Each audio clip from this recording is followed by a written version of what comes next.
वाराणसी की ज्ञानवापी मस्जिद, मथुरा की शाहिद गाह मस्जिद और दिल्ली की कुव्वतुल इस्लाम मस्जिद के नीचे मंदिर होने के अवशेष हैं। वही संभल की जामा मस्जिद, मध्य प्रदेश की भोजशाला मस्जिद और अजमेर की फेमस ख्वाजा मोइनुद्दीन चिश्ती की दरगाह में मस्जिद होने के अवशेष हैं। जबकि कोडर आर्कियोलॉजी डिपार्टमेंट को अभी तक कोई पुख्ता सबूत नहीं मिले हैं, लेकिन हमारे गली का एक पप्पू व्हाट्सएप पर वहाँ मंदिर और मस्जिद होने का दावा करता है। इतिहास से सीखा जाता है, ना कि इसमें जिया जाता है। 8 से 800 हजार साल पहले क्या हुआ था, अगर हम आज ये बात करेंगे तो स्कैम, नोटबंदी, बेरोजगारी, पेपर लीक जैसी घटनाएं होती रहेंगी। बहुत बड़ा घोटाला करने से पहले छोटे छोटे मुद्दे उठाए जाते हैं ताकि लोगों का ध्यान भटकाया जा सके। कुछ ऐसा ही हुआ संभल और अजमेर की दरगाह को लेकर। आइए जानते हैं इसे डिटेल में। मैं आपका होस्ट एंड दोस्त लूनावाला।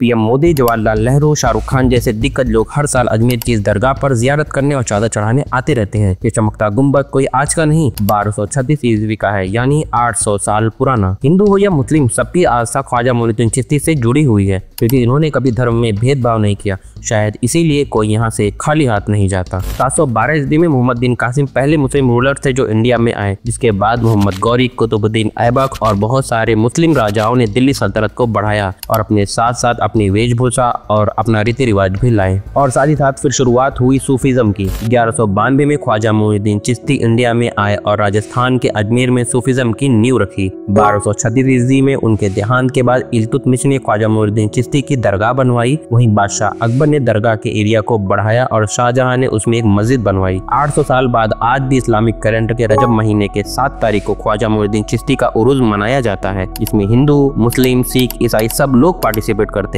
लेकिन चंद वोटों के लिए कुछ नेताओं ने धर्म की राजनीति खेलना शुरू किया और इस दरगाह में शिव मंदिर होने का दावा किया और हम और वो का खेल शुरू हुआ। और हमको जब भी कोई हम और वो में बांटने की कोशिश करे कि हम अच्छे हैं, वो बुरे हैं,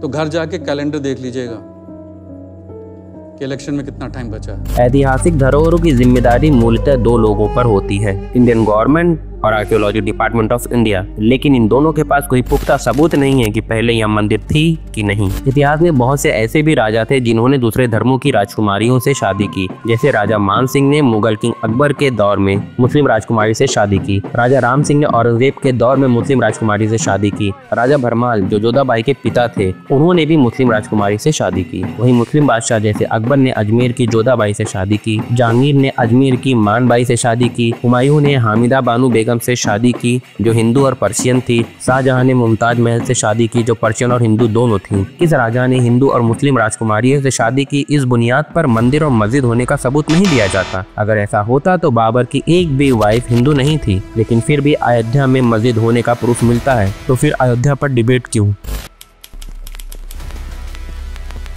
अयोध्या में बाबरी मस्जिद का निर्माण 1558 में मीर बकी ने किया, जो मुगल किंग बाबर का सिपाही था। लेकिन इसे मंदिर तोड़कर बनाया गया ऐसा कोई सबूत नहीं मिलता। अंग्रेज शुरुआत से ही डिप्लोमेटिक थे, इसलिए 1857 की लड़ाई के बाद उन्हें एहसास हो गया था कि भारत पर राज करने के लिए उन्हें अपनी रणनीति बदलनी पड़ेगी। भारत एक धर्म प्रधान देश है और उस वक्त मुगल और राजपूत ताकतवर थे। मुस्लिम धर्म में जाति का कोई रोल नहीं है, लेकिन हिंदू धर्म में जाति पर खास ध्यान दिया जाता है, जैसे पूजा करने वाले ब्राह्मण, लड़ने वाले क्षत्रिय, व्यवसाय करने वाले वैश्य और काम करने वाले शूद्र कहलाते थे। कहा जाता है कि भ्रष्टाचार के लिए राजनीति नहीं है, राजनीति है तभी भ्रष्टाचार है। इसलिए अंग्रेजों ने 1859 में धर्म का पौधा लगाया, जिसे राजनीतिक पार्टियों ने 1947 के बाद हवा दी, जिसके फलस्वरूप 6 दिसंबर 1992 को बाबरी मस्जिद को तोड़ा गया और नतीजतन पूरा देश धार्मिक दंगों में चला। आजादी के बाद राजनीतिक पार्टियों का क्या रोल था, उसे जानने के लिए डिस्क्रिप्शन में दिए गए लिंक से वीडियो को जरूर देखें। लगभग 28 साल बाद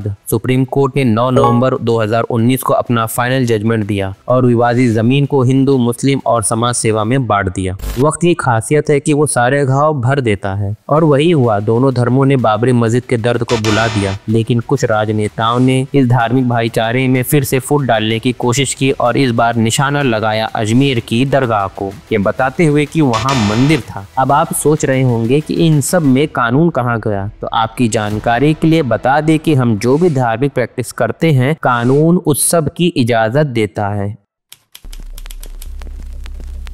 जैसे आर्टिकल 25 धार्मिक प्रैक्टिस करने की इजाजत देता है, आर्टिकल 26 धार्मिक संस्था को बनाने और उसे मेंटेन करने को बोलता है। आर्टिकल 51A धार्मिक भाईचारे को प्रमोट भी करता है। तो वहीं आईपीसी सेक्शन 295 धार्मिक स्थानों की प्रोटेक्शन की बात करता है। सेक्शन 297 शमशान घाट को डिफाइन करता है और साथ ही साथ प्लेस ऑफ वर्शिप एक्ट 1991 बताता है कि 15 अगस्त 1947 के बाद जो भी धार्मिक स्थान है उनको प्रोटेक्ट करना और मेंटेन करना ये कानून की जिम्मेदारी है। तो फिर ये विवाद क्यों? सोचो और कमेंट में बताना। अगर कानून इन सब की इजाजत दे रहा है तो लोग कोर्ट में क्यों नहीं बोलते कि वहाँ मंदिर था या मस्जिद थी?